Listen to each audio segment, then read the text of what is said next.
Good morning बच्चों। बच्चों, कल अपन ने ग्रेविटेशन में काफ़ी सारी चीज़ें पढ़ी थी। अपन ने ग्रेविटेशनल फील्ड पढ़ा था, ग्रेविटेशनल पोटेंशियल पढ़ा था, ग्रेविटेशनल पोटेंशियल एनर्जी पढ़ी थी। उन सब के लिए फार्मूला क्या होते हैं वो अपन ने पढ़े थे। अच्छा, जो भी मैंने फार्मूला निकाले थे बच्चों कल, वो सब पॉइंट मास के लिए निकाले थे। और मैंने आपको बताया था कि ये सारे फार्मूला अपन के 12th क्लास में जो पहला चैप्टर है इलेक्ट्रोस्टैटिक्स, स्थिर वैद्युतिकी, उसमें आने वाले हैं ये सारे वाले फार्मूला।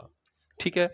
तो, तो अभी आपको सिर्फ ये याद रखना है, जब आप लोग इलेक्ट्रोस्टैटिक्स पढ़ लोगे तब वहाँ पे बताया जाएगा कि आपको क्यू की जगह सिर्फ क्या चेंज करना है। वहाँ पर क्या आवेशों के चार्ज के बीच में क्या होता है, फोर्स होता है। चार्ज के कारण क्या होता है, इलेक्ट्रिक फील्ड होता है। चार्ज के कारण क्या होता है, इलेक्ट्रिक पोटेंशियल होता है। इलेक्ट्रिक पोटेंशियल एनर्जी होती है।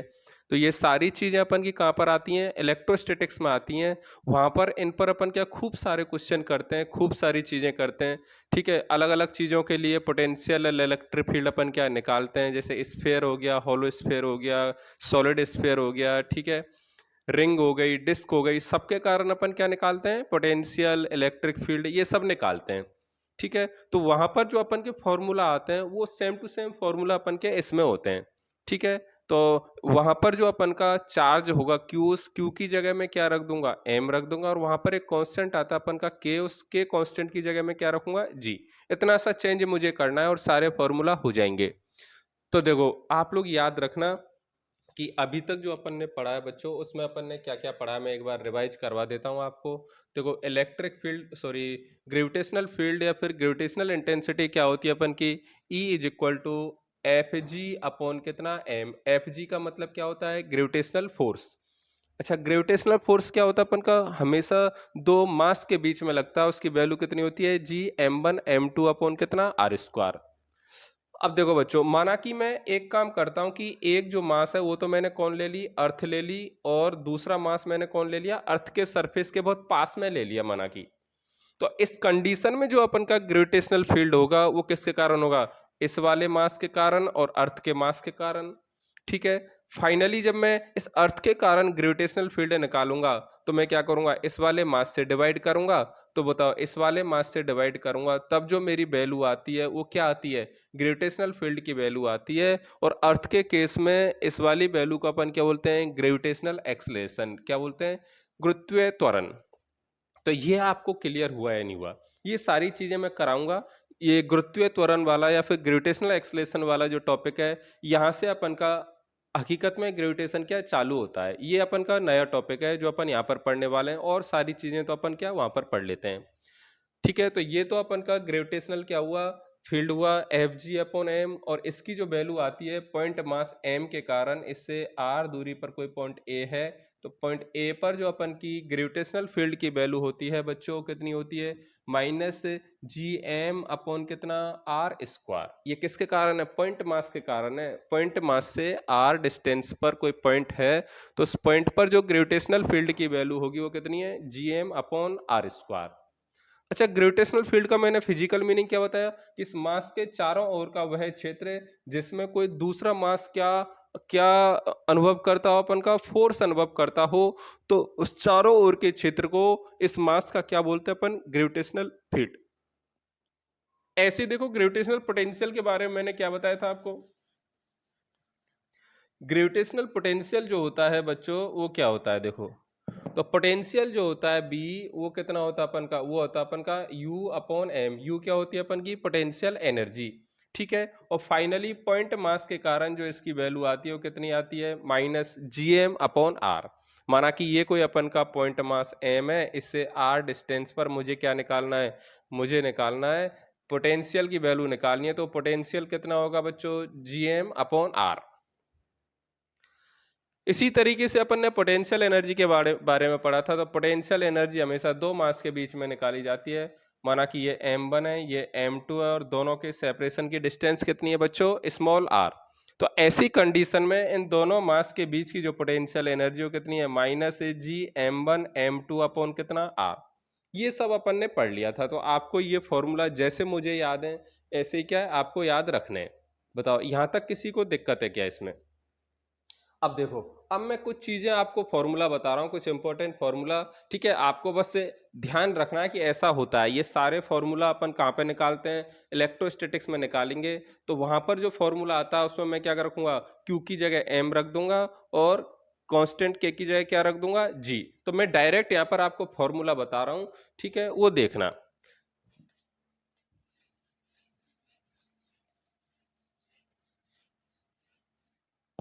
देखो, डायरेक्ट फॉर्मूला अपन लिख लें। पहला लिख लें अपन किसके लिए? हॉलो स्फीयर के लिए। अब हॉलो स्फीयर के लिए मैं फॉर्मूला लिख रहा हूं, एक तो क्या है ग्रेविटेशनल फील्ड का, और एक किसका लिख रहा हूं मैं? ग्रेविटेशनल पोटेंशियल का। दोनों चीज का मैं फॉर्मूला लिख रहा हूं, ठीक है ना। अब देखिए, मैं मान लेता हूं कि ये हॉलो स्फीयर है जिसकी रेडियस कितनी दे रखी है अपन को? आर। और ये जो हॉलो स्फीयर है इसका मास कितना अपन का? एम। अब मुझे इस हॉलो स्फीयर के सेंटर से आर डिस्टेंस पर एक बाहर एक पॉइंट ए है। कहां पर? बाहर। तो इस वाले पॉइंट पर मुझे क्या निकालना है? ग्रेविटेशनल फील्ड निकालना है। और क्या निकालना है? ग्रेविटेशनल पोटेंशियल निकालना है। तो देखो, बाहर यदि अपन को पॉइंट दे के रखा है तो बाहर वाले पॉइंट पर, ठीक है, जो अपन का ग्रेविटेशनल फील्ड होता है उसकी वैल्यू होती है माइनस जी एम अपॉन कितना? R square. ये आर क्या है? इसे हॉलो स्फीयर के सेंटर से डिस्टेंस, ये वाली बात आपको याद रखनी है, ठीक है। इसी तरीके से बच्चों, मैं इसके लिए जब पोटेंशियल की वैल्यू निकालता हूं तो देखो, ये हॉलो स्फीयर के बाहर यदि कोई पॉइंट है तो उस पर जो पोटेंशियल की वैल्यू होती है वो होती है माइनस जी एम अपॉन आर, ठीक है। अच्छा बच्चों, इसी तरीके से यदि मैं हॉलो स्फीयर के सरफेस पर कोई पॉइंट ले लूं, ये मैंने सरफेस पर कोई पॉइंट ले लिया बी, और इस सरफेस वाले पॉइंट पर यदि मुझे पोटेंशियल और फील्ड की वैल्यू निकालनी है तो देखो वो क्या होती है? वो डायरेक्ट फॉर्मूला मैं आपको बता रहा हूं। पॉइंट बी कहां पर है? सरफेस पर। मतलब सरफेस पर जो अपन के ग्रेविटेशनल फील्ड की वैल्यू होगी वो कितनी होगी? माइनस जी एम अपॉन, अब बताओ ये आर किसके बराबर हो गया? कैपिटल आर के बराबर। तो यहां पर क्या आ जाएगा अपन का? Capital R square. इसी तरीके से बच्चों पोटेंशियल की वैल्यू निकालते हैं अपन, ठीक है, गुरुत्वीय विभव की वैल्यू निकालते हैं। तो बी ए सरफेस कितना होगा अपन का? सॉरी, ए की जगह क्या आएगा? बी, क्योंकि पॉइंट बी मैंने कहां पर लिया? सरफेस पर। तो B surface is equal to हो जाएगा माइनस जी एम अपॉन क्या है? Capital are. कैपिटल आर क्यों लिया है? क्योंकि यहां पर जो अपन का स्मॉल आर है वो किसके इक्वल हो गया? कैपिटल आर के इक्वल। तो ये फॉर्मूला आपको थोड़ा सा याद रह जाए तो अच्छी बात है, नहीं तो जब आप इलेक्ट्रोस्टैटिक्स पढ़ लोगे तो सारे आपको फॉर्मूला याद हो जाएंगे ये, ठीक है। अच्छा, इसी तरीके से बच्चों, मैं माना कि कोई पॉइंट पी ले लेता हूं अंदर। पॉइंट पी मैंने कहां पर लिया है? होलो स्फीयर के अंदर। अब पॉइंट पी यदि मैं होलो स्फीयर के अंदर ले रहा हूं और इस पर मुझे क्या निकालना है? ग्रेविटेशनल फील्ड और पोटेंशियल की वैल्यू निकालनी है, तो क्या होगी? देखो, तो देखो मुझे एक बात बताइए, अंदर यदि पॉइंट लिया है तो बताओ इस वाले पॉइंट पर जो ग्रेविटेशनल फील्ड होगा वो कौन से मास के कारण होगा? अंदर वाले मास के कारण। तो मुझे बताओ, होलो स्फीयर यदि है बच्चों तो अंदर इसके कोई मास होगा क्या? नहीं होगा। तो अंदर यदि मास है ही नहीं तो मुझे बताओ ग्रेविटेशनल फील्ड होगा क्या? नहीं होगा। तो फाइनली देखो, पॉइंट सी पर जो ग्रेविटेशनल फील्ड की वैल्यू होती है वो जीरो होती है।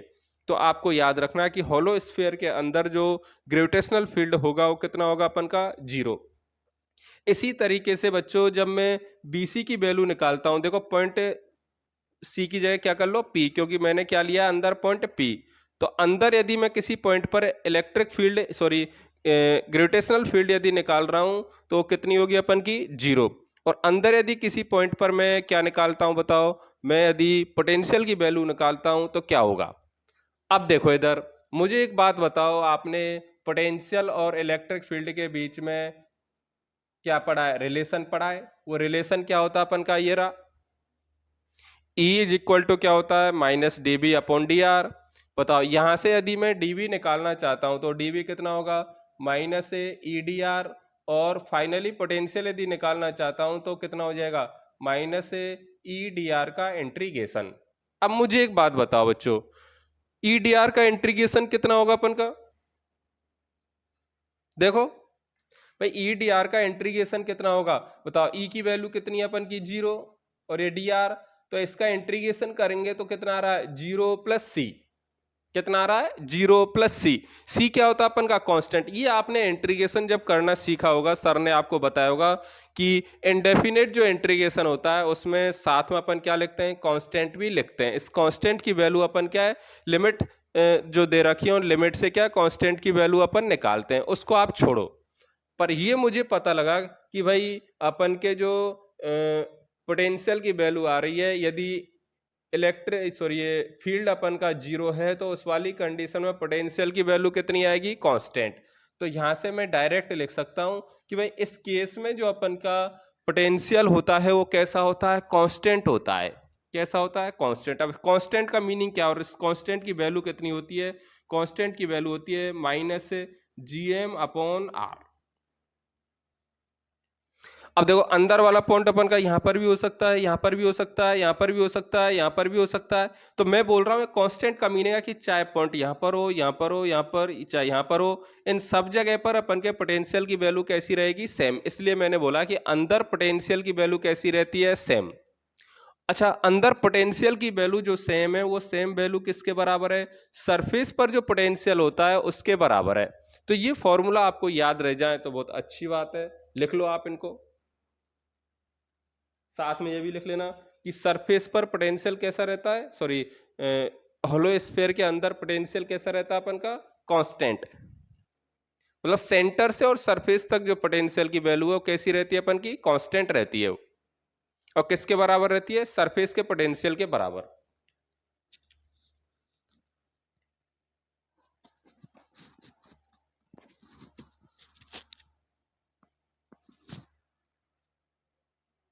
अब देखो अपन क्या, होलो स्फीयर में अपन का इलेक्ट्रिक फील्ड और पोटेंशियल डिस्टेंस के साथ कैसे चेंज हो रहा है, ये भी अपन क्या है बता सकते हैं, और इसका अपन क्या ग्राफ भी बना सकते हैं। तो इनके जो ग्राफ बनेंगे वो ग्राफ कैसे बनेंगे, देखो बताओ ग्राफ कैसे बनेंगे। चलो इलेक्ट्रिक फील्ड का ग्राफ बनाइए आप लोग, ये सारी वैल्यू आपने लिख ली ना। तो देखो इलेक्ट्रिक फील्ड का सबसे पहले मैं ग्राफ बनाता हूं, तो कैसा बनेगा, डिस्टेंस के साथ, सेंटर से डिस्टेंस के साथ इलेक्ट्रिक फील्ड कैसे चेंज हो रहा है उसका मुझे क्या बनाना है, ग्राफ बनाना है।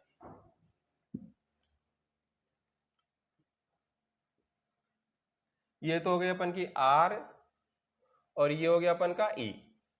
अब देखो बाहर तो अपन का कितना होता है, E as equal to -gm/r²। Surface पर कितना होता है अपन का, -gm/R²। और अंदर कितना होता है अपन का, 0। मैं मान लेता हूं ये वो जगह जहां पर r इज इक्वल टू कितना है, 0। मतलब ये होलो स्फीयर के किसको बता रहा है, सेंटर को। अच्छा, ये यदि होलो स्फीयर के सेंटर को बता रहा है तो मुझे एक बात बताओ कि जय होलो स्फीयर के सेंटर से, और जब मैं सरफेस तक जाऊंगा, मैं मान लेता हूं यहां पर अपन का r इज इक्वल टू क्या, कैपिटल R। तो देखो अंदर जो है वो इलेक्ट्रिक फील्ड की वैल्यू कैसी है अपन की, सॉरी ग्रेविटेशनल फील्ड की वैल्यू कैसी है, 0। तो अंदर का मतलब है सेंटर से और सरफेस तक अपन के ग्रेविटेशनल फील्ड की वैल्यू कैसी है, 0। बताओ 0 वैल्यू है तो अपन का ग्राफ कैसा होगा, इसी लाइन पर ही रहा भाई, 0 तो यहां पर ही हो सकता है ना। अब जैसे ही अपन सरफेस पर पहुंचते हैं बच्चों, तो सरफेस पर तो इलेक्ट्रिक फील्ड कितना होता है अपन का, अचानक gm/r² हो जाता है। तो देखो सेंटर से और सरफेस तक गया तो कितना, 0।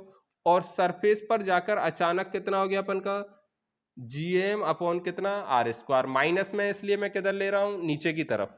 तो ये कितना हो गया, -gm/ कितना, r²। अच्छा, सरफेस से आगे यदि मैं जा रहा हूं तो देखो ई ए इज इक्वल टू क्या है, -gm/r²। मतलब ये जो ग्रेविटेशनल फील्ड है वो किसके हिसाब से चेंज हो रहा है, r² के हिसाब से चेंज हो रहा है। तो इसका जो ग्राफ बनेगा वो कैसा बन जाएगा, ऐसा। तो यहां पे मैं लिख सकता हूं E is directly proportional to क्या, 1/r²। तो इस तरीके का अपन का क्या बनता है, ग्राफ बनता है, किसके लिए, होलो स्फीयर के लिए, इलेक्ट्रिक फील्ड के लिए।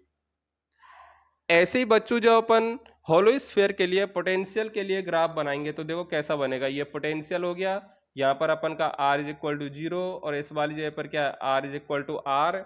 और अपन को सारी वैल्यू पता है कि बाहर कितना होता है पोटेंशियल, -gm/r। सरफेस पर कितना होता है अपन का, -gm/R। और अंदर कितना होता है अपन का, 0, सॉरी कांस्टेंट। और वो कांस्टेंट वैल्यू किसके बराबर होती है, सरफेस के बराबर होती है, -gm/r।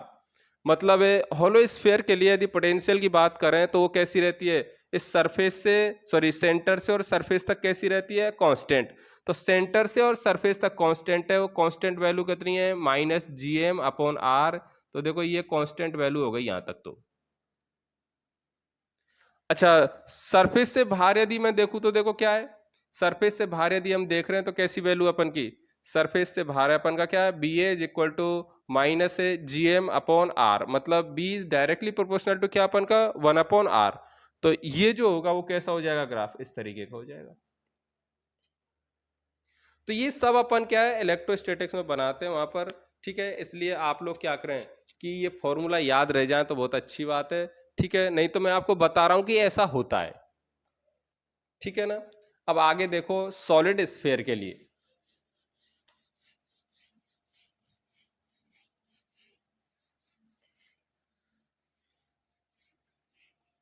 सॉलिड स्फीयर के लिए अपन को निकालने,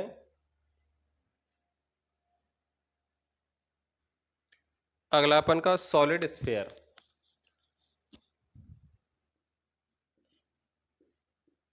देखो ये अपन का एक सॉलिड स्फीयर है, सॉलिड का मतलब इसमें मास कहाँ पर है अपन का, अंदर भी है, ये सेंटर है। मैंने मान लिया सॉलिड स्फीयर की रेडियस कितनी है, आर। और सॉलिड स्फीयर का जो आपको मास दे के रखा हो कितना है, कैपिटल एम। अब वही कंडीशन है, मुझे सॉलिड स्फीयर के बाहर क्या निकालना है, वही इलेक्ट्रिक सॉरी ग्रेविटेशनल फील्ड निकालना है, ग्रेविटेशनल पोटेंशियल निकालना है, सरफेस पर भी निकालना है और कहाँ पर निकालना है, अंदर भी निकालना है। तो मैं माना कि सबसे पहले निकाल रहा हूँ क्या, बाहर। मैंने मान लिया सेंटर से स्मॉल r डिस्टेंस पर एक पॉइंट है ए बाहर की तरफ, उस पर मुझे क्या निकालना है, ग्रेविटेशनल फील्ड निकालना है। तो ग्रेविटेशनल फील्ड की जो वैल्यू होती है यहाँ पर वो कितनी होती है, -gm/ कितना, r²। ऐसे पोटेंशियल की जो वैल्यू होती है वो होती है -gm/ क्या है, r। तो ये तो कहाँ पर हो गया अपन के, बाहर। ऐसी सरफेस पर माना कि मैं कोई पॉइंट मान लूँ बी, तो सरफेस के लिए आर किसके इक्वल हो जाएगा, कैपिटल आर के इक्वल। तो पॉइंट बी पर जो अपन का ग्रेविटेशनल फील्ड होगा बच्चों कितना हो जाएगा, -gm/R²। और बी कितना हो जाएगा potential, B is equal to -gm/ क्या, कैपिटल आर। यहां तक तो ये वाली चीज हो गई। अब देखो अंदर माना कि बच्चों मैं कोई पॉइंट मान रहा हूं, माना कि मैंने ये पॉइंट पी मान लिया अंदर। तो मुझे एक बात बताइए कि होलो स्फीयर में तो बताओ अंदर कोई पॉइंट मान रहे हैं तो अंदर मास नहीं है, तो अपन कितना मान रहे थे, 0। पर सॉलिड स्फीयर में अपन 0 मान सकते हैं क्या, नहीं मानेंगे, क्योंकि इस सॉलिड स्फीयर में स्फीयर के अंदर कौन है, अपन का मास है। स्फीयर के अंदर यदि मास है तो बताओ अपन 0 मान सकते हैं क्या, नहीं। तो देखो इसके लिए क्या वैल्यू आती हैं, तो वो आप ध्यान रखना, सारी चीजें वहां पर आएंगी अपन के। तो ईपी इज इक्वल टू का कितना होगा, -gm/। मैं ये स्मॉल आर क्या है, माना कि सेंटर से अंदर जो पॉइंट माना हो कितनी डिस्टेंस पर माना अपन ने, स्मॉल r डिस्टेंस पर, अपॉन कितना होता है, r³। ऐसे ही बीपी की जो वैल्यू होती है वो कितनी होती है बच्चों अपन की, वो होती है अपन की -gm/2r³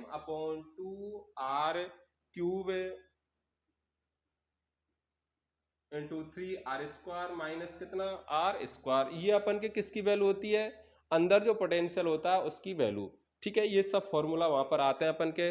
अब एक चीज याद रखो कि इसमें जो चेंज है वो किस में, अपन के अंदर वाले में चेंज है। अंदर अपन का ग्रेविटेशनल फील्ड कितना है, -gm/r/ कितना, r³।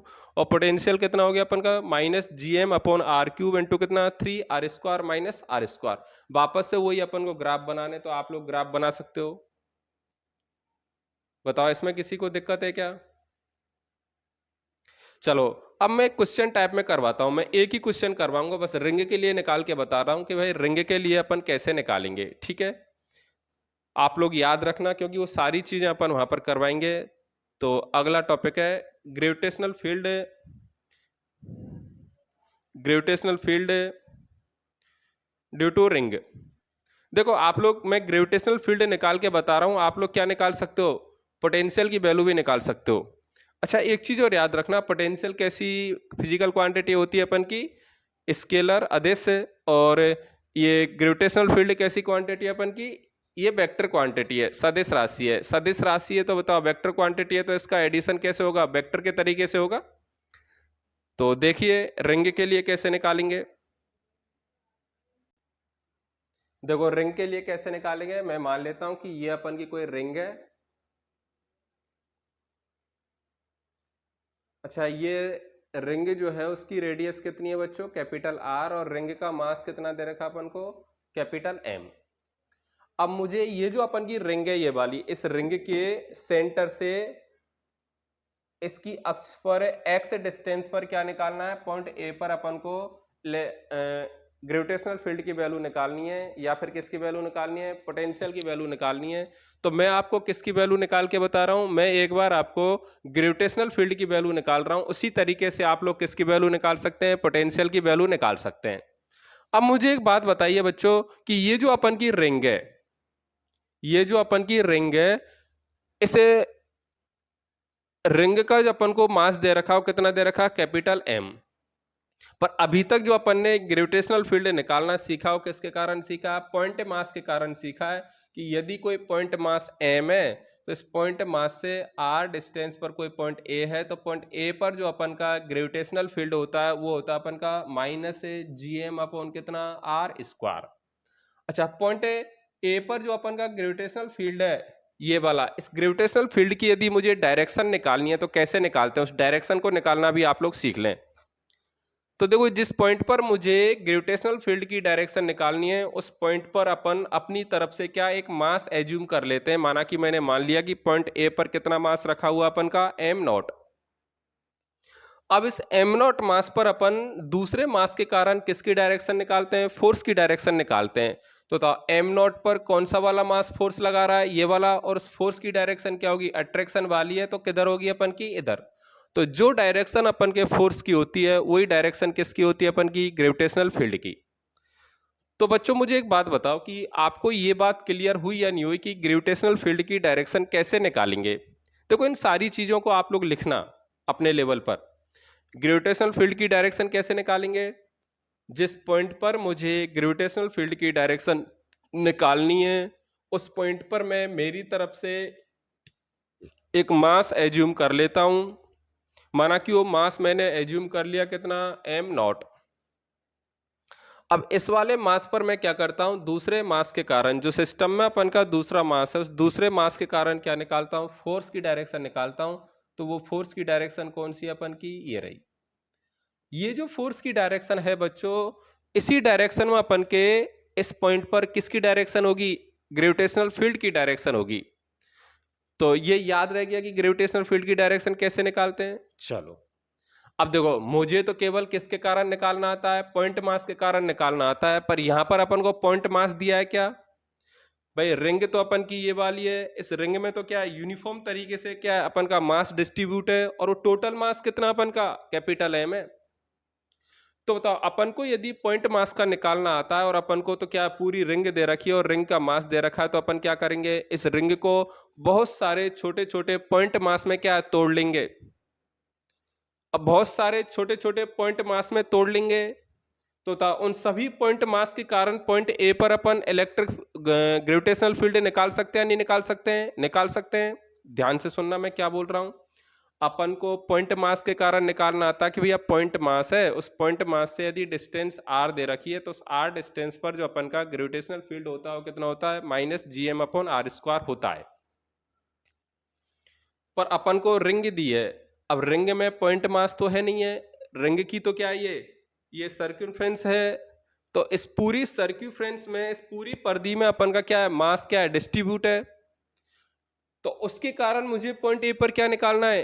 ग्रेविटेशनल फील्ड निकालना है। तो इसका तरीका क्या है कि पॉइंट मास के कारण जानते हैं, तो इस रिंग को अपन क्या करेंगे? पॉइंट मास में तोड़ लेंगे, बहुत सारे पॉइंट मास में। और हर एक पॉइंट मास के कारण कहां पे अपन इलेक्ट्रिक फील्ड ग्रेविटेशनल फील्ड निकालेंगे? पॉइंट ए पर। और टोटल निकालना है तो उन सभी ग्रेविटेशनल फील्ड का अपन क्या करेंगे? वेक्टर एडिशन कर देंगे।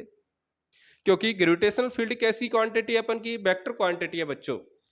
तो देखो, मैंने क्या किया, इसको बहुत सारे पॉइंट मास में तोड़ लिया। माना कि मैंने एक पॉइंट मास तो ये मान लिया जस्ट ऊपर की तरफ ये, और इसकी वैल्यू है कितनी? डीएम। और एक जस्ट इसके अपोजिट में मान लिया मैंने, इसकी भी वैल्यू कितनी अपन की? डीएम। दोनों सेम माने। अब ऐसा मैंने क्यों किया ये अभी आपको थोड़ी देर में पता लगेगा कि मैं दोनों तरफ क्यों मान रहा हूं। अब मुझे बताओ, इस पॉइंट मास के कारण, भाई डीएम है, डीएम का मतलब क्या? बहुत छोटा सा मास। और छोटे से मास को अपन कैसा मान सकते हैं बच्चों? पॉइंट मास मान सकते हैं। तो इस वाले डीएम के कारण माना कि मुझे पॉइंट ए पर ग्रेविटेशनल फील्ड निकालना है, तो सबसे पहले तो मैं क्या करूंगा, इस पॉइंट मास से इस पॉइंट की डिस्टेंस निकालूंगा। मैंने मान लिया वो डिस्टेंस कितनी है, आर। बताओ आर की वैल्यू क्या होगी अपन की, under root R square plus x square. देखो इस वाले ट्रेंगल से। अब इंपॉर्टेंट बात है बच्चों कि इस वाले पॉइंट पर जो ग्रेविटेशनल फील्ड की वैल्यू है उसको मैंने मान लिया कितना है, DE1। ये किसके कारण है, इस वन वाले के कारण। और ये मैंने क्या नाम दिया इसका, 2। भाई स्मॉल मास है तो ग्रेविटेशनल फील्ड भी कैसा रहा होगा अपन का, स्मॉल। तो वो जो ग्रेविटेशनल फील्ड आ रहा है पॉइंट ए पर, वो कितना आ रहा है अपन का, -g। बताओ m की वैल्यू कितनी है, dm upon R square. R कौन सा है, स्मॉल आर, और स्मॉल आर की वैल्यू मुझे पता लग गया। इसी तरीके से बच्चों जब मैं इसे नीचे की तरफ जो मैंने 2 वाला पॉइंट माना है, इसका मास भी मैंने स्मॉल dm माना है। इसके कारण भी यदि मुझे पॉइंट ए पर क्या निकालना है, ग्रेविटेशनल फील्ड निकालना है, तो पहले तो मुझे इस पॉइंट मास से इस पॉइंट ए की डिस्टेंस निकालनी पड़ेगी। वो मैंने मान ली स्मॉल आर, और स्मॉल आर की वैल्यू कितनी है, कैपिटल आर स्क्वायर प्लस कितना, एक्स स्क्वायर। तो फाइनली देखो कितना आ रहा है, D2A इज इक्वल टू कितना हो गया, -GDM अपॉन कितना, आर स्क्वायर। तो एक चीज मुझे कंफर्म हो रही है कि भाई दोनों मास यदि सेम है और डिस्टेंस यदि सेम है, तो अपन के ग्रेविटेशनल फील्ड की वैल्यू भी कैसी आ रही है, सेम। बताओ यहां तक किसी को दिक्कत है क्या इसमें, आगे देखो। इतना तो चलो मैंने कर लिया, ये 2 ही मास लिया अभी तो, अभी तक मैंने। वैसे मैंने इसको क्या है, लाखों करोड़ों पॉइंट मास में क्या तोड़ लिया है रिंग को, पर मैं 2 मास के कारण निकाल के आपको बता रहा हूं, ठीक है। अब वो दोनों मास मैंने किधर लिए हैं, एक दूसरे के अपोजिट। अब बताओ ये जो DE1 है बच्चों, उसकी डायरेक्शन क्या होगी। तो डायरेक्शन निकालने के लिए मैंने क्या बोला, जिस पॉइंट पर मुझे क्या निकालना है, ग्रेविटेशनल फील्ड की डायरेक्शन निकालनी है, वहां पर मैं क्या एक मास एज्यूम कर लेता हूं। माना कि मैंने मान लिया m0 रखा हुआ है। बताओ इस m0 पर इसे DM के कारण जो फोर्स लग रहा होगा वो अट्रैक्शन का फोर्स होगा। उस फोर्स की डायरेक्शन क्या है, ये वाली। इसका मतलब यही डायरेक्शन किसकी है, DE1 की। इसी तरीके से जब DE2 की डायरेक्शन निकाली तो कौन सी आ गई अपन की, ये वाली। तो ये डायरेक्शन किसकी होगी अपन की, DE2 की। बताओ इसमें किसी को दिक्कत है क्या। भाई DE1 और DE2 की डायरेक्शन कैसे निकाली अपन ने। डायरेक्शन निकालने का तरीका है कि जिस पॉइंट पर मुझे डायरेक्शन निकालनी है ग्रेविटेशनल फील्ड की, वहां पर अपन क्या कोई भी मास रख देते हैं और उस मास पर अपन क्या फोर्स की डायरेक्शन निकाल लेते हैं। ग्रेविटेशनल फोर्स की जो डायरेक्शन ग्रेविटेशनल फोर्स की होती है, वही डायरेक्शन किसकी होती है, ग्रेविटेशनल फील्ड की। ये मैंने मान लिया कि ये एंगल कितना है, थीटा, तो ये भी एंगल कितना अपन का, थीटा। अब देखो बच्चों मुझे एक बात बताइए कि ये जो ग्रेविटेशनल फील्ड होता है ये वेक्टर क्वांटिटी होती है, तो इसका मुझे क्या करना है, वेक्टर एडिशन। तो वेक्टर एडिशन कर लो, या फिर आप क्या कर लो, कंपोनेंट करके घटक करके क्या कर दो, एडिशन कर दो। तो देखो इनके जब मैंने घटक किए तो इधर कौन सा वाला घटक आएगा, DE1 साइन थीटा।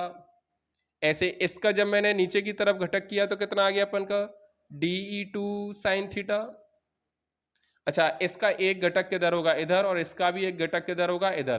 तो एक जो घटक हो कितना हो गया, DE1 cos थीटा, और इसका भी इधर कितना हो गया, DE2 cos थीटा। अब देखो DE1 और DE2 की वैल्यू तो कैसी है अपन की, सेम, ठीक है, थीटा भी सेम है। तो मुझे एक बात बताओ कि ये दोनों अपोजिट में है, तो दोनों आपस में ये वर्टिकल कंपोनेंट क्या हो गए अपन के, कैंसिल हो गए। वर्टिकल कंपोनेंट क्या हो गया अपन के, कैंसिल। फाइनली यदि मैं इन दोनों के कारण DE नेट निकालना चाहूं, तो DE नेट किसके बराबर होगा, DE1 cos theta plus DE2 cos theta. होगा या नहीं होगा, देखो भाई वर्टिकल कंपोनेंट तो क्या हो गया, कैंसिल। तो पॉइंट ए पर जो नेट ग्रेविटेशनल फील्ड होगा बच्चों, किसके कारण है, जो DE1 और DE2 है उन दोनों के हॉरिजॉन्टल कंपोनेंट के एडिशन के बराबर। बताओ इसमें किसी को दिक्कत है क्या। अब देखो बच्चों मैंने 2 पॉइंट मास लिए हैं रिंग पर, दोनों अपोजिट डायरेक्शन में लिए हैं, तो दोनों के वर्टिकल कंपोनेंट क्या कर रहे हैं अपन के, कैंसिल हो रहे हैं। और जो नेट आ रहा है वो किसके कारण आ रहा है, केवल हॉरिजॉन्टल कंपोनेंट के एडिशन के कारण। ऐसे यदि मैं 2 पॉइंट मास, एक यहां पर ले लूं और एक इसके जस्ट अपोजिट में ले लूं, तो मुझे बताओ इनके भी आपस में क्या करेंगे, वर्टिकल कंपोनेंट कैंसिल हो जाएंगे और हॉरिजॉन्टल कंपोनेंट क्या करेंगे, ऐड होंगे। ऐसे और ले लूं मैं, माना कि मैंने यहां पर भी ले लिया और एक यहां पर ले लिया, तो था इनके भी आपस में क्या होंगे, वर्टिकल कंपोनेंट कैंसिल होंगे और हॉरिजॉन्टल कंपोनेंट क्या होंगे, ऐड हो जाएंगे। तो फाइनली मुझे एक बात पता लग रहा है यहां से स्टूडेंट, कि यदि मैं रिंग को बहुत सारे छोटे छोटे पॉइंट मास में तोड़ देता हूं तो बताओ फाइनली जो अपन का ई नेट होगा वो उन सभी पॉइंट मास के कारण जो अपन के इलेक्ट्रिक फील्ड हैं उनके हॉरिजॉन्टल कंपोनेंट के एडिशन के बराबर होगा। अब देखो सभी लाखों करोड़ों जो अपन के पॉइंट मास हैं उनके हॉरिजॉन्टल कंपोनेंट निकालो और उन सबको क्या करो, ऐड करो। या फिर मैं क्या बोलता हूं कि ये जो ऐड करना है इसको अपन क्या बोलते हैं, इंटीग्रेशन बोलते हैं, सर ने बताया होगा। भाई या तो आप क्या करो, बहुत सारे छोटे छोटे पॉइंट मास मान लो, सबके कारण उनके क्या है इलेक्ट्रिक फील्ड ग्रेविटेशनल फील्ड निकालो और सबके हॉरिजॉन्टल कंपोनेंट निकालो और उनको ऐड करो, तब जाके अपन का टोटल आएगा। या फिर सबका निकालने की बजाय अपन क्या करें, एक का निकाल लें और उसका क्या कर दें, इंटीग्रेशन कर दें। तो फाइनली देखो मुझे एक चीज पता लग गया कि भैया डीई नेट जो है वो क्या है, समेसन डीई कॉस थीटा के बराबर है। ये बात क्लियर हुई या नहीं हुई? भाई नेट जो अपन का होगा यहाँ पर वो डी कॉस थीटा जो है उनके एडिशन के बराबर होगा, क्योंकि वर्टिकल कंपोनेंट क्या हो गया अपन के, कैंसिल। तो बताओ यदि मैं ई ए टोटल निकालना चाहूं बच्चों तो ई ए टोटल क्या होगा, ये जो डी नेट अपन का आ रहा है इसके इंटीग्रेशन के बराबर। तो फाइनली देखो ई ए टोटल जो होगा अपन का वो हो गया अपन का इंटीग्रेशन डीई कॉस थीटा। क्या हो गया, डीई कॉस थीटा। अच्छा बहुत सारे बच्चों के दिमाग में आ रहा होगा कि सर ये दोनों को क्यों नहीं लिया। भाई ये दोनों ही क्यों लें, फिर तो लेना ही है जब, तो सबको लो, सबको ऐड करो। अच्छा ऐड करके निकालेंगे तो अपन को क्या है, बहुत टाइम लगेगा, हो सके अपन की जिंदगी भी खत्म हो जाए। पर अपन को वो मेथड यूज नहीं करना है, अपन को क्या करना है कि सबको ऐड कर दो या फिर किसी एक के कारण निकाल लो और उसका क्या कर दो, इंटीग्रेशन कर दो।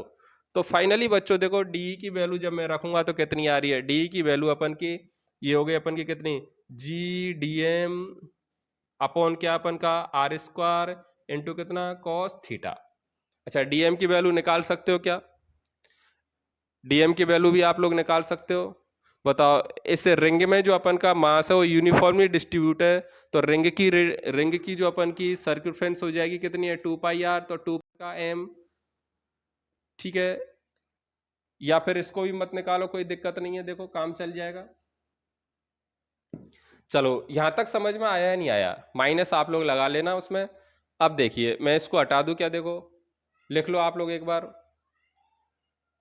इसको हटा रहा हूं मैं इधर से और ऊपर से इसको भी हटा रहा हूं मैं।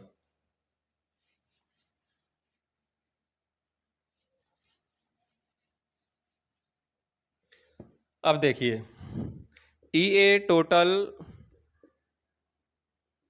Integration G D M upon R की वैल्यू कितनी है, कैपिटल आर स्क्वायर प्लस कितना एक्स स्क्वायर, और कॉस थीटा की वैल्यू निकाल लो। देखो यहाँ से कॉस थीटा निकालेंगे कितना हो गया, ये डिवाइडेड बाई क्या, ये तो कॉस थीटा कितना हो गया, एक्स अपॉन कितना under root R square, sorry square करेंगे, देखो यहाँ से तो ये रूट हट गया, ये स्क्वायर है, और यहाँ पे कितना हो गया एक्स स्क्वायर। तो फाइनली देखो बच्चों क्या आ रहा है अपन का, फाइनली अपन का आ रहा है E A total is equal to कितना हो जाएगा, G D M x upon x square plus R square की पावर कितना हो गया, देखो 3/2, और इसका क्या करना है इंटीग्रेशन। ये पावर एक है और ये कितनी है, आधी, तो कितनी हो गई 3/2।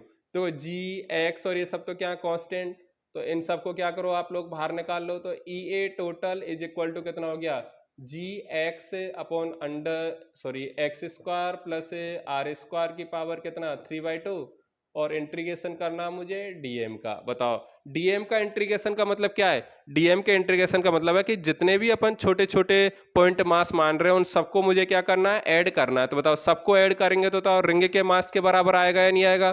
तो इंटीग्रेशन डीएम का मीनिंग क्या होता है, कैपिटल एम।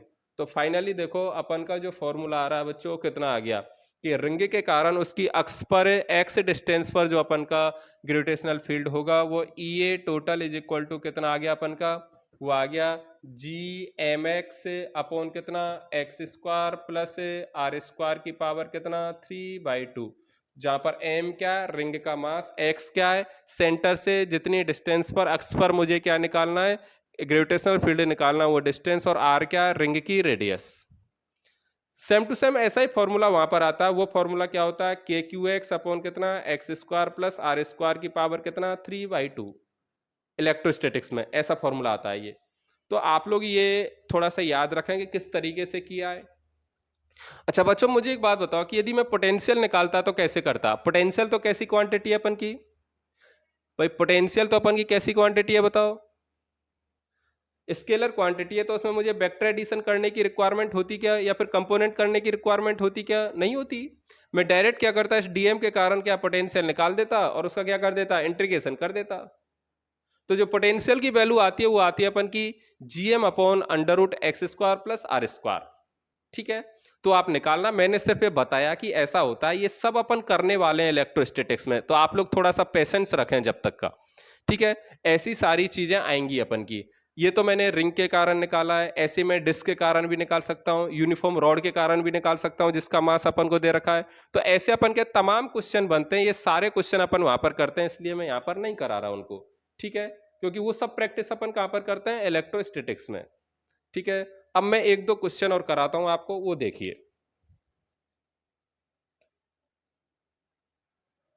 देखिए क्वेश्चन देखिए, आपको देके रखा है कि इनिशियली अपन के दो मास हैं m1 एवं m2।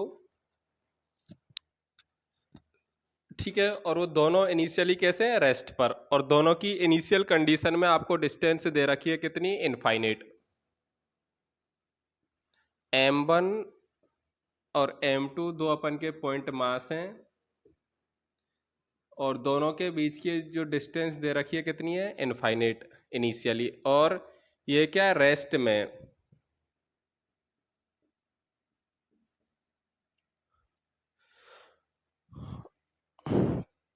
तो आपसे अब पूछा है कि इनका मुझे रिलेटिव मोशन निकालना है। रिलेटिव मोशन निकालना है वेलोसिटी ऑफ अप्रोच का ड्यू टू ग्रेविटेशनल अट्रैक्शन। ये तो आपको इनिशियल कंडीशन दी है, और फाइनल कंडीशन आपको दी है कि ये दोनों मास अपन के m1 और m2 कितने डिस्टेंस पर हैं, d डिस्टेंस पर हैं। तो इस कंडीशन में आपको इसकी क्या है, वेलोसिटी ऑफ अप्रोच निकालनी है, relative velocity of approach. Velocity of approach का मतलब है एक दूसरे की तरफ जिस वेलोसिटी से जा रहे हैं उसका मुझे क्या, रिलेटिव मोशन निकालना है। क्वेश्चन समझ में आया? मैं बोल रहा हूं इनिशियली दोनों किस में, रेस्ट में।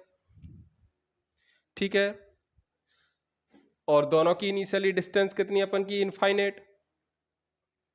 पर मैं बोल रहा हूं कि आपको जब ये दोनों मास फाइनल कंडीशन में d दूरी पर होते हैं, d डिस्टेंस पर होते हैं, तो उस वाली कंडीशन में आपको इनकी वेलोसिटी ऑफ अप्रोच जो है, वेलोसिटी ऑफ अप्रोच मतलब एक दूसरे की तरफ आने वाली जो स्पीड है, उनका आपको रिलेटिव मोशन निकालना। अब ये एक दूसरे की तरफ किसके कारण आ रहे हैं, ग्रेविटेशनल फोर्स के कारण। किसके कारण आ रहे हैं, ग्रेविटेशनल अट्रैक्शन के कारण ये एक दूसरे की तरफ आ रहे हैं। ठीक है, तो सोचो कैसे करेंगे।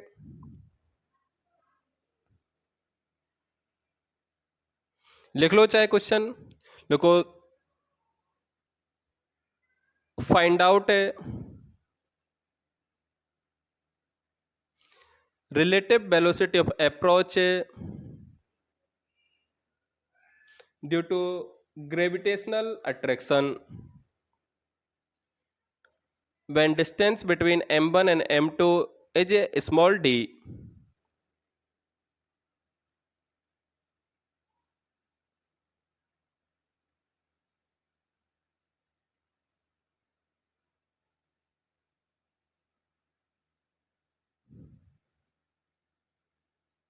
सोचो कैसे करेंगे।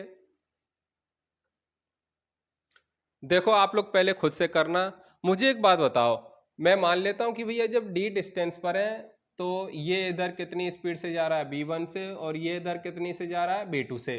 क्योंकि ग्रेविटेशनल अट्रैक्शन है तो ये एक दूसरे की तरफ क्या जा रहे होंगे, ऐसी कंडीशन होगी। अच्छा, इनिशियल कंडीशन में रेस्ट में तो बताओ इसकी स्पीड कितनी है अपन की, u1 इज इक्वल टू 0, और इसकी कितनी है, u2 इज इक्वल टू कितना, 0। बताओ इसमें किसी को दिक्कत है क्या? अच्छा मुझे एक बात बताओ बच्चों कि इनिशियल कंडीशन में यदि ये रेस्ट में और इनफाइनाइट पर हैं, तो बताओ इस सिस्टम की यदि मैं टोटल एनर्जी की बात करूं तो कितनी होगी? ध्यान से देखो भाई, इनफाइनाइट पर है तो बताओ इस सिस्टम की पोटेंशियल एनर्जी तो कितनी हो जाएगी अपन की, 0। क्योंकि पोटेंशियल एनर्जी इनफाइनाइट के लिए अपन क्या मानते हैं, जीरो मानते हैं, या फिर जी m1 m2 अपन आर करेंगे, आर यदि इनफाइनाइट है तो बताओ कितना होगा अपन का, जीरो। अच्छा रेस्ट में तो बताओ दोनों की इनिशियल काइनेटिक एनर्जी भी कितनी होगी, जीरो। मतलब यदि मैं टोटल एनर्जी की बात करूं बच्चों इनिशियल कंडीशन में तो कितनी अपन की, जीरो। ठीक है, ऐसे इधर देखो, इधर यदि मैं टोटल एनर्जी की बात करूं तो बताओ क्या होगा, बताओ टोटल एनर्जी कितनी होगी। देखो इनके पास काइनेटिक एनर्जी तो है, तो half m b one square plus half m b two square. अच्छा मुझे बताओ इस सिस्टम की पोटेंशियल एनर्जी होगी या नहीं होगी, होगी। तो पोटेंशियल एनर्जी कितनी होगी, माइनस जी m one m two upon कितना, डी, यही होती है ना। ठीक है, ये मैंने इनिशियल और फाइनल कंडीशन में पोटेंशियल एनर्जी निकाल ली। अब मुझे एक बात बताओ, इसमें मैं एनर्जी कंजर्वेशन लगा सकता हूँ नहीं लगा सकता हूँ, भाई एनर्जी कंजर्वेशन तो लगा सकता हूँ। टोटल एनर्जी तो सिस्टम की कैसी रहेगी, कंजर्व रहेगी। भाई एनर्जी क्या होती है, एक फॉर्म से दूसरे फॉर्म में क्या कन्वर्ट हो सकती है, उसका लॉस हो सकता है क्या, नहीं हो सकता। मतलब एनर्जी कैसी रहेगी इस पूरे सिस्टम की, कंजर्व रहेगी। तो मैं लिख सकता हूँ यार total energy in initial condition is equal to total energy is equal to कितना, फाइनल कंडीशन। तो फाइनली क्या इक्वेशन मिल रही है, zero is equal to half m b one square plus half m b two square minus ji m one m two upon कितना, d. ये equation number 1 मिल गई। पर मुझे बताओ, मुझे रिलेटिव वेलोसिटी निकालनी है। रिलेटिव वेलोसिटी का मतलब क्या होता है, देखो सापेक्ष। भाई रिलेटिव वेलोसिटी तो यही तो होगी v1 vector minus v2 vector. अब बताओ वेक्टर फॉर्म में जब रखेंगे, माना कि v1 को पॉजिटिव मान रहा हूं तो v2 कैसा मानना पड़ेगा, नेगेटिव। तो इनका जब मैं मैग्नीट्यूड निकालूंगा तो v1 तो कैसा, देखो पॉजिटिव, ठीक है, और v2 को कैसा मानना पड़ेगा, ये माइनस है ही है, इसको मुझे कैसा मानना पड़ेगा, नेगेटिव। तो फाइनली मुझे जो आंसर निकालना हो, क्या निकालना है, v1 प्लस v2 की वैल्यू निकालनी है। बताओ ये बात आपको क्लियर हुई या नहीं हुई। तो बताओ ये कैसे निकालेंगे, ये तो अपन को तब पता लगेगा बच्चों जब मुझे b1 की वैल्यू मिल जाएगी और b2 की वैल्यू मिल जाएगी। तो बताओ b1 और b2 दोनों की वैल्यू मैं एक इक्वेशन से निकाल सकता हूं क्या, एक इक्वेशन से तो नहीं निकलेगी। तो बताओ दूसरी इक्वेशन कहां से आएगी। अच्छा मुझे एक बात बताओ बच्चों कि ये जो मास अपन के एक दूसरे की तरफ आ रहे हैं ड्यू टू ग्रेविटेशनल एक्सलेशन, तो इसमें कोई अपन का एक्सटर्नल फोर्स लग रहा है क्या। भाई ये जो ग्रेविटेशन के कारण आ रहे हैं, ग्रेविटेशनल फोर्स तो अपन का कैसा है, इंटरनल फोर्स है, इस मास के सिस्टम के अंदर का फोर्स है, उसके कारण क्या कर रहे हैं, ये मास मोशन कर रहे हैं। अब यदि एक्सटर्नल फोर्स अपन का जीरो है तो बताओ अपन मोमेंटम कंजर्व कर सकते हैं या नहीं कर सकते। आपने मैकेनिक्स में पढ़ा होगा ये सब कि मोमेंटम कंजर्व कब होता है, जब external force is equal to कितना होता है, जीरो। इंटरनल फोर्स की बात नहीं कर रहा हूं, इंटरनल फोर्स तो हो सकता है पर एक्सटर्नल फोर्स कितना होना चाहिए बच्चों, जीरो होना चाहिए। तो बताओ दूसरा मैं क्या कर सकता हूं कि एक्सटर्नल फोर्स जो है यहाँ पे वो कितना अपन का, जीरो। तो मोमेंटम कैसा रहेगा अपन का, कंजर्व, संवेग। बताओ मोमेंटम कंजर्व करेंगे तो इनिशियल कंडीशन में तो कितना है, जीरो, और फाइनल कंडीशन में कितना है, m1 b1 माइनस कितना है, m2 b2। भाई b1 को पॉजिटिव ले रहे हैं तो b2 कैसा, नेगेटिव। तो फाइनली कितना आ गया, m1 b1 is equal to कितना, m2 b2। एक इक्वेशन ये वाली आ गई। बताओ इन दोनों इक्वेशन का यूज करके आप लोग b1 और b2 की वैल्यू निकाल सकते हो ना। b1 और b2 की वैल्यू आ जाएगी तो उनको क्या करना, ऐड कर देना। यही क्या होगी अपन की रिलेटिव वेलोसिटी पे अप्रोच होगी। बताओ कर लोगे। तो मैंने किया क्या इसमें, मैंने क्या किया है, एनर्जी कंजर्वेशन लगाया है। सिस्टम की टोटल एनर्जी तो कैसी रहती है अपन की, कंजर्व, ठीक है। और फाइनली क्या लगाया, मोमेंटम कंजर्वेशन। एक क्वेश्चन और करते हैं, आप लोग करना इसको आगे, ये कैलकुलेशन मैं नहीं करूंगा आगे। नेक्स्ट क्वेश्चन देखिए, अपन के दो स्फीयर हैं, एक बिगर स्फीयर और दूसरा कौन सा है, स्मॉलर। क्वेश्चन समझना ध्यान से, लिखाऊंगा नहीं क्वेश्चन में, समझा रहा हूं। इसका मास आपको दे के रखा है 16 m और इसका मास आपको दे के रखा है m। इसकी रेडियस 2a और इसकी रेडियस कितना a, और दोनों के सेंटर के बीच की जो डिस्टेंस है वो कितनी अपन की 10a। अब आपसे क्या बोला कि ये जो बिगर अपन का स्फीयर है इसके सरफेस से यहां से मैं एक स्मॉल m मास को प्रोजेक्ट करता हूं, किसकी तरफ, इस स्मॉल स्फीयर की तरफ। तो आपको बताना है कि इस स्मॉल m मास को मैं कितनी स्पीड से प्रोजेक्ट करूं जिससे कि ये कहां पर पहुंच जाए, इस छोटे वाले स्फीयर के पास पहुंच जाए, इसकी सरफेस तक क्या पहुंच जाए। क्वेश्चन दोबारा से सुनना। दो स्फीयर दे रखे हैं और इस तरीके से उनको मैंने क्या अरेंजमेंट किया हुआ है। अब मैं एक बिगर स्फीयर के सरफेस से क्या कर रहा हूँ, एक मास को क्या कर रहा हूँ, प्रोजेक्ट कर रहा हूँ। तो आपको बताना है कि ये जो मास मैं प्रोजेक्ट कर रहा हूँ, इसके प्रोजेक्शन की जो स्पीड है वो मिनिमम कितनी होनी चाहिए। ये मुझे कौन सी वाली स्पीड निकालनी है, मिनिमम कितनी होनी चाहिए जिससे कि ये कहाँ तक पहुंच जाए अपन का, ऐसे छोटे वाले स्फीयर तक पहुंच जाए। ठीक है, ये क्वेश्चन है तो लिख लो। Find out the minimum velocity of the particle, particle किसको बोल रहा हूं, स्मॉल एम मास को, such that the particle reaches the surface of smaller sphere. ठीक है, सोचो कैसे करेंगे। अच्छा, आपके दिमाग में इतना तो आ रहा होगा कि ये जो अपन का पार्टिकल है, इस वाले पार्टिकल पर ये वाला जो बिगर स्फीयर है, ये भी कौन सा फोर्स लगा रहा है, ग्रेविटेशनल फोर्स ऑफ अट्रैक्शन लगा रहा है। और ये वाला भी कौन कौन सा फोर्स लगा रहा है, ग्रेविटेशनल फोर्स लगा रहा होगा, अट्रैक्शन वाला। पर मुझे एक बात बताओ बच्चों, जब ये पार्टिकल अपन का इस वाली जगह पर है तो कौन सा वाला अपन का स्फीयर ज्यादा अट्रैक्शन का फोर्स लगाएगा। तो देखो, जब बिगर स्फीयर के पास है तो ज्यादा कौन लगा रहा होगा, बिगर वाला, क्योंकि डिस्टेंस बहुत कम है, मास बहुत ज्यादा है। जब ये वाला मास माना कि यहां तक पहुंच गया तो बताओ ज्यादा अट्रैक्शन का फोर्स कौन लगा रहा होगा, ये वाला लगा रहा होगा। देख लो निकाल के आप लोग। तो जब इस वाले के पास है तो ज्यादा फोर्स कौन लगा रहा है, ये वाला। और इस वाले के पास यदि पहुंच गया है यहां पर तो बताओ ज्यादा कौन लगाएगा, ये वाला। तो बताओ यहां पर जब है तो ज्यादा ये फोर्स लगा रहा है, मतलब नेट फोर्स किधर लग रहा होगा, इस बिगर स्फीयर की तरफ लग रहा होगा। और जब इधर पहुंच गया तो ज्यादा यदि ये लगा रहा है तो बताओ नेट फोर्स किधर लग रहा होगा, इधर लग रहा होगा।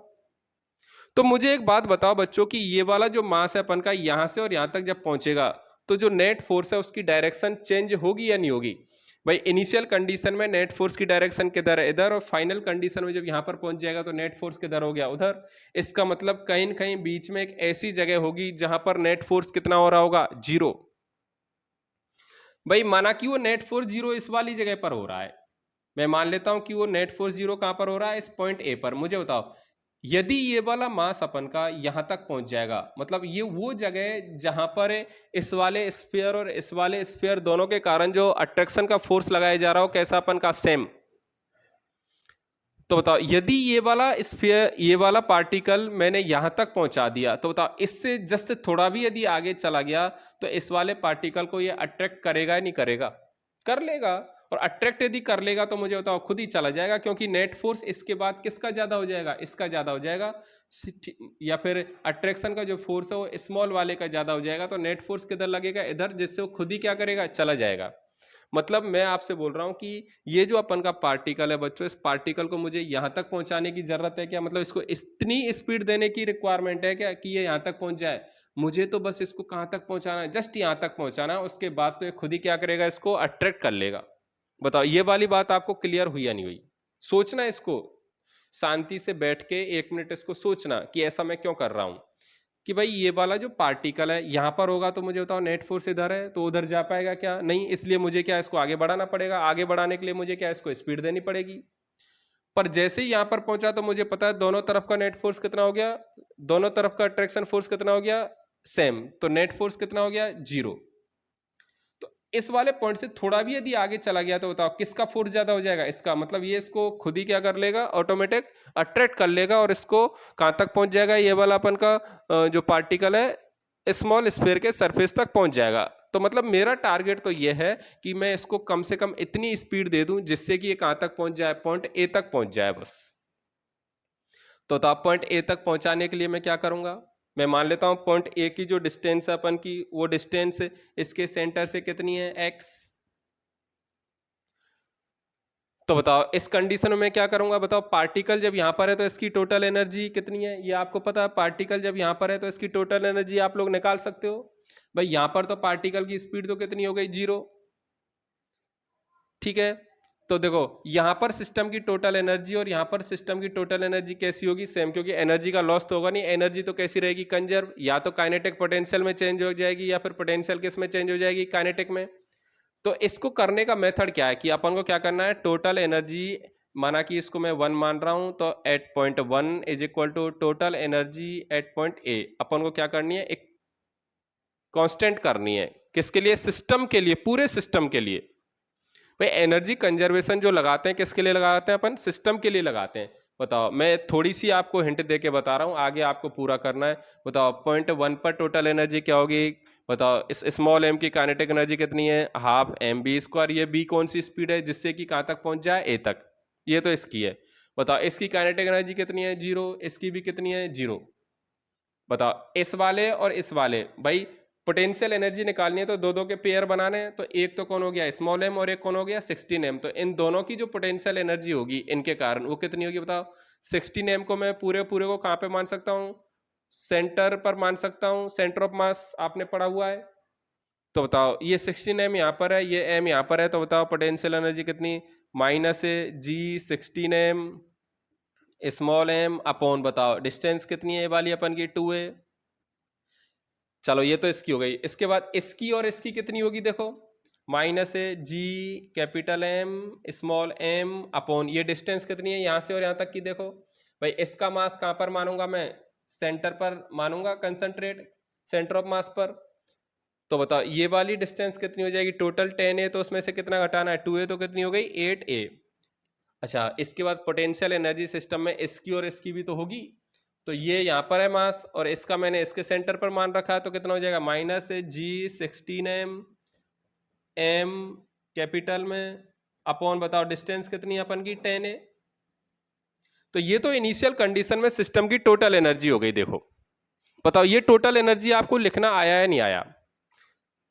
दूसरा, फाइनल कंडीशन में निकालेंगे तो बताओ, फाइनल कंडीशन में स्पीड कितनी है? 0। तो काइनेटिक एनर्जी तो कितनी है? 0। अब देखो, पोटेंशियल एनर्जी की बात करें तो कितना हो जाएगा? माइनस जी 16 एम स्मॉल एम अपॉन कितना? एक्स। भाई ये वाला एम यहां पर आ जाएगा, तो ये डिस्टेंस कितनी है? एक्स। माइनस जी कैपिटल एम स्मॉल एम, और ये वाली डिस्टेंस कितनी बचेगी? ये बचेगी 10 माइनस एक्स। ठीक है, इन दोनों के कारण भी होगी, तो वो कितनी है? माइनस जी 16 एम कैपिटल एम अपॉन कितना? 10a। तो ये तो क्या अपन का कैंसिल हो जाएगा। तो बताओ, इसको सॉल्व करने के बाद बच्चों मुझे क्या मिलेगी? x की वैल्यू मिल जाएगी। किसकी वैल्यू मिल जाएगी? x की वैल्यू। बताओ, x की वैल्यू यदि मुझे मिल गई तो उसके बाद आप लोग क्या निकाल सकते हो? स्पीड निकाल सकते हो। उसके बाद स्पीड कैसे निकालेंगे बताओ?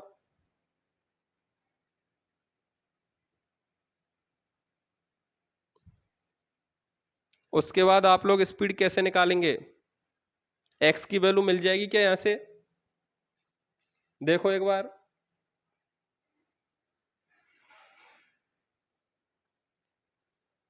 भाई यहां पर b अपन के पास अननोन है और x भी अननोन है, तो अकेली इक्वेशन से तो x की वैल्यू मिलेगी नहीं।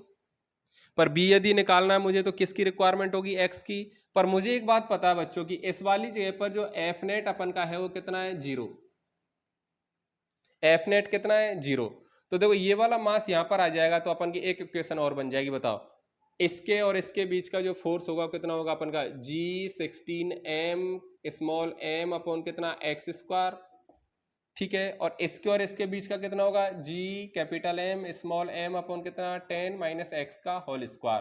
तो देखो, ये फोर्स अपन के दोनों इक्वल होंगे, तभी तो नेट फोर्स कितना होगा? 0। तो यहां से अपन क्या निकाल लेंगे? x। वो x आता अपन का 8a।